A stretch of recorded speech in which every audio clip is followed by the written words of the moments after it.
ఎడారిలో సెలయేర్లు. ఏప్రిల్ 22. నేను నడుచు మార్గము ఆయనకు తెలియను. యోబు 23:10. విశ్వాసి, ఎంత ఆదరణకరమైన హామీ ఇది! నువ్వు నడిచే దారి అది ఎంత అస్తవ్యస్తంగా, వంకర టింకరగా, అర్థం కాకుండా ఉన్నప్పటికీ, అది శ్రమలతో కన్నీళ్లతో నిండిన దారైనప్పటికీ అది దేవునికి తెలుసు. అగ్నిగుండం వేడిమి ఏడింతలు ఎక్కువ కావచ్చు, దేవుడు దాన్ని చల్లబరుస్తాడు. మన అడుగుల్ని సరిగా వేయించే సర్వశక్తిమంతుడు మనకున్నాడు. అది మారా లాంటి చేదైన ప్రదేశం కానివ్వండి, ఏలీము లాంటి సేదతీర్చే చోటు కానివ్వండి. ఆ దారిలో ఐగుప్తు సైన్యాలకి చీకటిని, ఇశ్రాయేలు వాళ్ళకి వెలుగును ఇచ్చే అగ్నిస్తంభం, దీపస్తంభం ఉన్నాయి. అగ్నిగుండం మండుతోంది, కానీ దాన్ని వెలిగించిన దేవుడు నమ్మదగినవాడు. అంతేకాక ఆ అగ్ని మనల్ని దహించడానికి కాదు కానీ శుద్ధి చేయడానికే అని ఆయన మాట ఇచ్చాడు.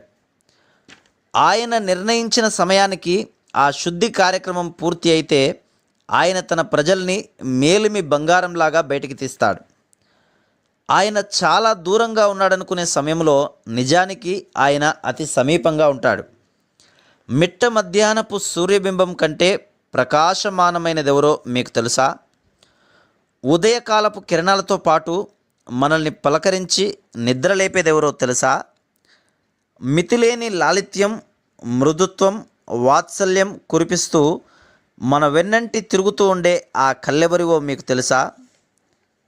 కష్టాలు ఎదురైనప్పుడు లోకానికి చెందిన మనుషులు ఏదేదో పదజాలాలను సృష్టించి ఇదంతా కర్మ అంటారు, అంతా ఆ పైవాడి లీల అంటారు, విధి వైపరీత్యం అంటారు. విధి అంటే ఏమిటి? సజీవుడైన పరమదేవుణ్ణి, చక్రవర్తిలాగా అన్నింటినీ తన సంకల్పమాత్రంగా నడిపిస్తున్న దేవుడిని వర్ణించడంలో అర్థం పర్థం లేని విధి లాంటి మాటల్ని ఆయనకు బదులుగా ఉపయోగించడం ఏమిటి?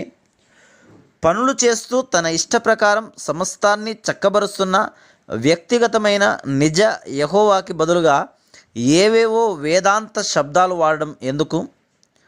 మహాశ్రమలు తనను చుట్టుకొని ఇహలోకపరంగా ఆశలన్నీ అడుగంటిన వేళ యోబు దృష్టి నేరుగా దేవునిపైనే పడింది.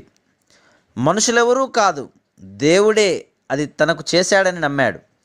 ఇలాంటి దృష్టే మనము కలిగి ఉంటే మనకి వచ్చిన శ్రమ ఎంత వేధిస్తున్నా అది మనల్ని బాధించలేదు కదా. యోబుకి షెబాయియుల కత్తుల వెనక దేవుని హస్తమే కనబడింది.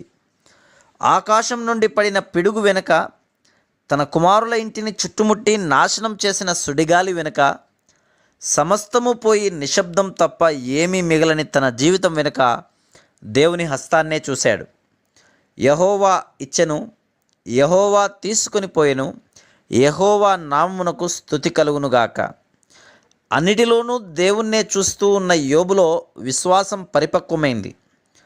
ఊజు దేశపు సంపన్నుడు తన బూడిదలో కూర్చొని ఉండి కూడా అనగలుగుతున్నాడు, ఆయన నన్ను సంహరించినా నేను ఆయనలో నమ్మకం ఉంచుతాను.